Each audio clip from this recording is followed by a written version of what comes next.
A beautiful rosewood chest was acquired by an antique shop in Arlington, Virginia in 1979.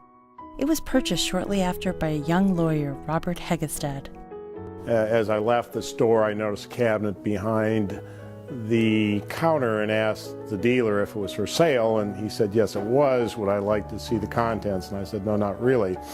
Turns out, this handsome cabinet housed something very special, a window into our understanding of how living things come to be. Once hermetically sealed and kept intact for nearly 2 centuries, 26 drawers labeled A to Z contain pieces of a biological puzzle assembled by 19th century British naturalist and field biologist Alfred Russel Wallace. Wallace today is considered the father of biogeography. The cabinet houses his personal collection, specimens found nowhere else. But really the value of this collection is because it was part of Alfred Russel Wallace's life. So the primary value is the history of science. Wallace was eccentric, extraordinarily curious, an explorer, a pioneer. He was not a rich person. He didn't come from the aristocracy like Darwin. He collected critters for a living and sold them to museums and scientists. He kept the best specimens for himself.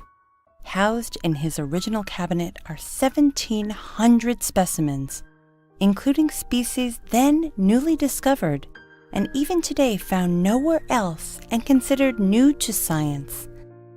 His personal collection includes examples of the world's largest moths, insects so small they had to be glued rather than pinned to labels, British butterflies and moths studied by both Wallace and Darwin as a foundation for natural selection, at least 2 species of butterflies that are now extinct, a firefly he collected in Germany when he was just 11 years old.